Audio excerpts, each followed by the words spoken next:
हमने शहर को दी एक नई पहचान, हम हैं सिंघानिया बिल्डकॉन।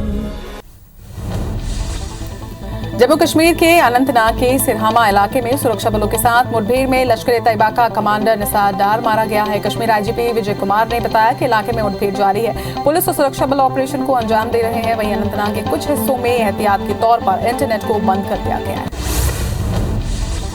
दिल्ली के आजाद बाजार के कई दुकानों में आज सुबह भीषण आग लगी। घटना की सूचना पर दमकल की 20 गाड़ियां मौके पर पहुंची। वहीं दमकल विभाग आग पर काबू पाने की कोशिश कर रही है। आग कैसे लगी यह भी स्पष्ट नहीं हुआ है। उत्तर प्रदेश के मुख्यमंत्री योगी आदित्यनाथ के दफ्तर के ट्विटर हैंडल को हैकर्स ने निशाना बनाया। देर रात हैकर्स ने सीएम योगी के ऑफिस के ट्विटर हैंडल को हैक कर लिया और एक के बाद एक कई ट्वीट्स किए। योगी का ट्विटर 2 घंटे तक प्रभावित रहा। फिर ट्विटर अकाउंट हैक होने के बाद बहाल किया गया। पाकिस्तान की संसद में इमरान सरकार के खिलाफ अविश्वास प्रस्ताव पर आज वोटिंग होगी। सुप्रीम कोर्ट ने कहा था कि इमरान को यह अधिकार नहीं है कि वो राष्ट्रपति से संसद भंग करने को कहें और इसलिए इमरान के फैसले को सुप्रीम कोर्ट ने असंवैधानिक करार दिया था। वहीं अविश्वास प्रस्ताव लाने से पहले इमरान खान ने पाकिस्तान की जनता को संबोधित किया। इमरान ने कहा कि देश के सांसद बिक रहे हैं। बाहरी मुल्क देश में तख्ता पलट करना चाहता है। भारत की तारीफ कर उन्होंने कहा कि हिंदुस्तान एक खुददार मुल्क है। किसी सुपर पावर की जरूरत नहीं कि भारत से बात मनवाए। श्रीलंका में आर्थिक संकट के बीच भी राजनीतिक उथल-पुथल थमने का नाम नहीं ले रही। श्रीलंका के सबसे बड़े विपक्षी एसजेबी का कहना है कि वो सरकार के खिलाफ अविश्वास प्रस्ताव लाएगी। इसके साथ राष्ट्रपति गोटाबाया राजपक्षे पर भी महाभियोग चलाने के लिए तैयार है। रूस यूक्रेन जंग को आज 45वां दिन है। रूसी सेना लगातार यूक्रेन के शहरों को निशाना बना रही है। वहीं यूक्रेनी शहर मकारिव के मेयर वादिम तोकर का कहना है कि रूसी सैनिकों ने 132 लोगों की गोली मारकर हत्या कर दी। शहर का 40% तबाह हो चुकी है।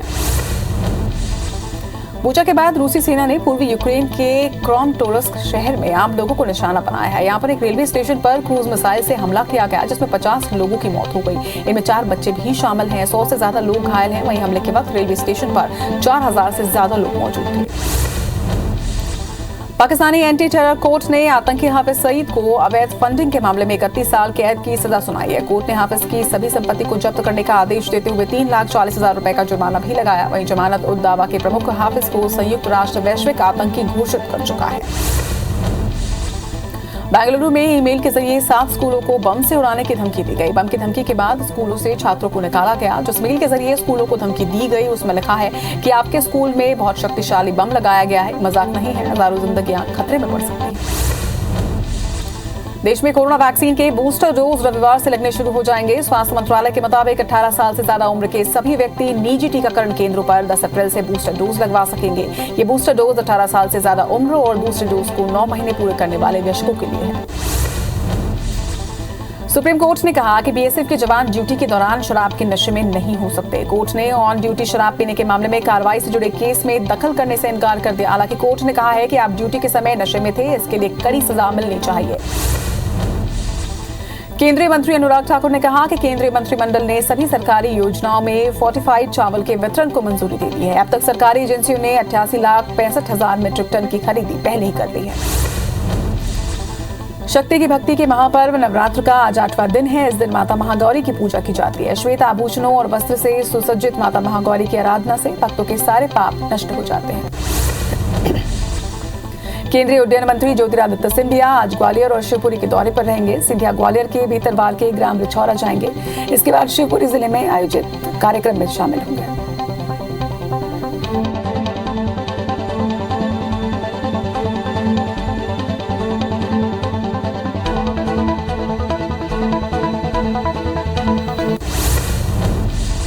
सीएम शिवराज सिंह चौहान की आज कलेक्टर कमिश्नर की बैठक होगी। वीडियो कॉन्फ्रेंसिंग के जरिए आयोजित इस बैठक में 13 एजेंडों पर चर्चा की जाएगी। बैठक में कानून व्यवस्था, माफिया, महिला अपराध नियंत्रण को लेकर समीक्षा होगी। वहीं कृषि, मनरेगा और जलाभिषेक कार्यक्रम, सड़क और आवास, वन भूमि संबंधी विषयों की भी बैठक में समीक्षा की जाएगी। सीएम भूपेश बघेल आज दुर्ग और खैरागढ़ के दौरे पर रहेंगे। सुबह 11:30 बजे वो रायपुर से दुर्ग जिले के लिए रवाना होंगे और दुर्ग के रिसामा में स्थानीय कार्यक्रम में शिरकत करेंगे। वहीं सीएम दोपहर 1 बजे रिसामा से खैरागढ़ के लिए रवाना होंगे, जहां आम सभा को संबोधित करेंगे और छुई खदान में एक रोड शो भी करेंगे। पूर्व सीएम रमन सिंह आज खैरागढ़ के दौरे पर हैं और 3 स्थानों पर आम सभा को संबोधित करेंगे। खैरागढ़ चुनाव प्रचार का आखिरी 2 दिन बचा है और दोनों ही पार्टी अपने अपने प्रत्याशियों के लिए मैदान में उतरकर जनता से पार्टी के पक्ष में मतदान के लिए अपील करेंगे। मध्य प्रदेश के गृह मंत्री डॉक्टर नरोत्तम मिश्रा शुक्रवार को अपने 3 दिवसीय प्रवास के दौरान दतिया पहुंचे, जहां उन्होंने निज निवास पर आमजन से 1-to-1 चर्चा की एवं उनकी समस्याओं को सुना और तुरंत निराकरण भी उसका किया। उसके बाद हनुमानगढ़ी आश्रम पहुंचकर उन्होंने दर्शन किए। धमतरी के भाजपा पार्षदों ने सत्ता पक्ष पर आरोप लगाया है। पार्षदों का कहना है कि 2021 में हुई बैठक में 12 एजेंडे लाए गए थे, जिनमें से बीजेपी पार्षदों ने 10 एजेंडे का समर्थन किया और 2 एजेंडे पर सुझाव दिए थे। मामले में प्रशासन ने बताया कि विपक्षी पार्षदों ने सभी एजेंडे का विरोध किया है और ऐसे में बीजेपी ने विरोध बताने वालों पर कड़ी कार्रवाई की मांग की। ग्वालियर के हिंदू महासभा कार्यालय पर महात्मा गांधी को लेकर टिप्पणी का मामला सामने आया। पंडित सुधाकर चतुर्वेदी ने विवादित बयान देते हुए कहा कि देश क्रांतिकारियों का है, ये देश किसी गांधी का नहीं। साथ ही उन्होंने ये भी कहा कि मोहनदास करमचंद गांधी का इस देश से कोई संबंध नहीं। महासमुंद में आदर्श स्कूल के छात्रों ने एबीवीपी के बैनर तले नेशनल हाईवे में नारेबाजी करते हुए चक्का जाम किया। इस दौरान छात्रों ने स्कूल का नाम नहीं बदलने की मांग की। वहीं मामले में छात्रों ने एबीवीपी के साथ मिलकर कलेक्टर को ज्ञापन भी सौंपा।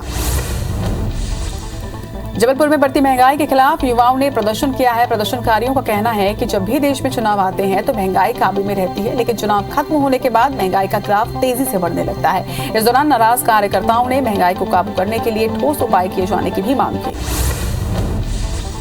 सरायपाली में मनरेगा कर्मचारियों ने अपनी मांगों को लेकर अनोखा प्रदर्शन किया। अधिकारी और कर्मचारी दुकानों और ठेलों पर जाकर भीख मांगते नजर आए। इस दौरान कई दुकानदारों ने मनरेगा कर्मचारियों को राशि भी दी। मनरेगा के सभी कर्मचारी अपनी 2 सूत्री मांगों को लेकर 4 अप्रैल से अनिश्चितकालीन हड़ताल कर रहे हैं। सरायपाली के खैराचिटकी पंचायत में कागजों पर ही पीडीएस भवन बना दिया गया और 6 लाख रुपए आहरण कर गबन किया गया है। वहीं शिकायत के बाद जांच में भ्रष्टाचार की पुष्टि हुई है, जिसके बाद अफसर ने तत्कालिक सचिवों को नोटिस जारी कर राशि जमा करने के लिए कहा, लेकिन 9 साल बाद भी राशि जमा नहीं हुई, जिसके चलते अधिकारियों की कार्यप्रणाली पर भी सवाल खड़े हो रहे हैं। राजिम के गोबरा नवापारा तहसील में आईएएस अभिषेक कुमार और एसडीएम निर्भय साहू जांच के लिए पहुंचे। इस दौरान उन लोगों ने उन्हें तहसील का कर्मचारी बताकर वसूली करने वाले 2 युवकों की शिकायत की। इस पर संज्ञान लेते हुए अधिकारियों ने तहसील परिसर में स्थित दोनों की दुकानों को बंद करवा दिया। छिंदवाड़ा के अमरवाड़ा एसडीएम अभिषेक सराफ के हाथ की नस कट जाने के बाद अस्पताल में उसे भर्ती किया गया। एसडीएम के घायल होने के कारण की जानकारी अब तक नहीं मिल सकी है। वहीं इलाज के बाद एसडीएम अपने घर लौट चुके हैं। बिलासपुर हाई कोर्ट ने एक याचिका पर सुनवाई करते हुए पति पत्नी के रूप में रहने के बाद रेप के आरोप को निरस्त कर दिया। इस आधार पर कोर्ट ने याचिकाकर्ता पर दर्ज एफआईआर को गलत बताते हुए आपराधिक कार्रवाई को निरस्त किया है। महासमुंद में छठे कार्यक्रम से लौटते वक्त ट्रैक्टर पलट गया। हादसे में 4 लोगों की मौत हो गई है, जबकि 6 से ज्यादा लोग घायल हुए हैं। घायलों को इलाज के लिए अस्पताल में भर्ती करवाया गया है। वहीं मामले में बसना थाना पुलिस जांच कर रही है। शहडोल के जयसिंह नगर थाना क्षेत्र में कार और ट्रक में भिड़ंत हुई है। हादसे में 3 लोगों की जहां मौत हो गई है, तो वहीं 7 लोग घायल हुए हैं, जिन्हें इलाज के लिए अस्पताल में भर्ती करवाया गया है। मैहर से दर्शन कर लौटते समय यह हादसा हुआ। कोंडागांव के घोड़ागांव माकड़ी मार्ग में एक अनियंत्रित कार पेड़ से टकरा गई। हादसे में एक व्यक्ति की मौत हुई है, वहीं 2 अन्य गंभीर रूप से घायल हुए हैं, जिन्हें इलाज के लिए नजदीकी अस्पताल में भर्ती करवाया गया। कार कोंडागांव से जगदलपुर की ओर जा रही थी। रेप के मामले में जेल के बाद आसाराम के गोरा आश्रम में कार के अंदर एक 13 साल की बच्ची का शव मिला है। पुलिस ने शव को पोस्टमार्टम के लिए भिजवाया है। मामले की जांच शुरू कर दी गई है। बच्ची 3 दिनों से अपने घर से गायब थी। वो आश्रम यूपी के विमौर गांव में है। पुलिस ने पूरे आश्रम को सील कर दिया है। जांजगीर चांपा के डबरा थाना क्षेत्र में खेमरा गांव में खेत में पेड़ काटते वक्त किसान पर ही पेड़ गिर गया, जिससे किसान की मौके पर ही मौत हो गई। वहीं मृतक किसान का नाम कीर्तन लाल साहू था, जिसकी उम्र 45 वर्ष थी। मामले में पुलिस ने मर्ग कायम कर लिया है। सीहोर के बुधनी में नवरात्रि पर घर में जवारा रखा गया है, जहां से सांप निकलने पर घर वालों ने उसे मारकर फेंक दिया था, लेकिन घटना के 24 घंटे के भीतर एक और सांप घर में निकला और बच्चे को डस लिया। अस्पताल ले जाते समय बच्चे की मौत हो गई। वहीं डसने वाले सांप को भी परिजनों ने मार डाला, जिस पर पुलिस ने मर्ग कायम किया है। दतिया के एसपी कार्यालय के सामने ट्रैक्टर से पहुंचे एक युवक ने अपने ऊपर डीजल डालकर आत्महत्या करने का प्रयास किया। इस दौरान पीड़ित ने बताया कि खेत जोतने के दौरान आरक्षक धर्मेंद्र रावत ने उसके साथ मारपीट की। वहीं मामले में एसडीओपी ने जांच के आदेश दिए हैं। रायपुर में पुराने आत्महत्या मामले में पुलिस ने 2 आरोपियों को इंदौर से गिरफ्तार किया है, जबकि 3 आरोपियों की तलाश जारी है। साल 2021 के सितंबर महीने में युवक रोहित माखीजा ने परेशान होकर अपनी जान दे दी थी। ग्वालियर पुलिस ने एक वाहन से स्मार्क लेकर जा रहे 2 तस्करों को गिरफ्तार किया है। आरोपियों के पास से करीब 10 लाख रुपए की 101 ग्राम स्मार्क बरामद की गई है, जबकि कई स्मार्क उत्तर प्रदेश से लाई जा रही थी। वहीं पुलिस पूछताछ में आरोपियों ने अपना टारगेट शहर के युवाओं को बताया।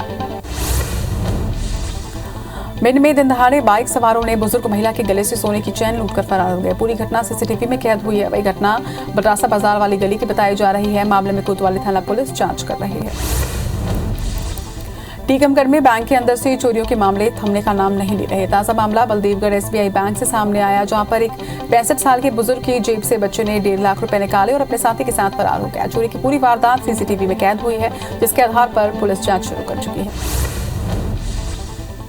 भाटापारा शहर पुलिस और साइबर सेल की संयुक्त टीम ने शहर के 2 अलग अलग स्थानों पर छापामार कार्रवाई की। इस दौरान पुलिस ने 2 आरोपियों को सट्टा खिलाते हुए रंगे हाथों गिरफ्तार किया। आरोपियों के पास से मोबाइल फोन पर करीब 1.5 लाख का दाव और नकद 30,000 रुपए जब्त किए गए। आईपीएल क्रिकेट मैच के दौरान ऑनलाइन सट्टा खिलाने वालों के खिलाफ रायपुर पुलिस लगातार कार्रवाई कर रही है। इसी कड़ी में एंटी क्राइम और साइबर यूनिट टीम ने 24 लोगों के खिलाफ केस दर्ज किया है। ग्वालियर क्राइम ब्रांच ने पुलिस के साथ मिलकर 2 जगहों पर ऑनलाइन आईपीएल सट्टा खिला रहे अड्डों पर छापामार कार्रवाई की। पुलिस ने 5 आरोपियों को गिरफ्तार किया है। 1 लैपटॉप, 6 मोबाइल, 57,000 रुपए कैश और कार बरामद हुआ। भाटापारा पुलिस ने आलतन क्रिकेट सटोरिया राहुल अग्रवाल को गिरफ्तार किया। आरोपी अपने घर से ही सट्टा खेल रहा था, जिसे पुलिस ने रंगे हाथों दाव लगाते हुए पकड़ा। इस दौरान पुलिस ने लाखों के दाव के स्क्रीनशॉट के साथ 20,000 रुपए जब्त किए।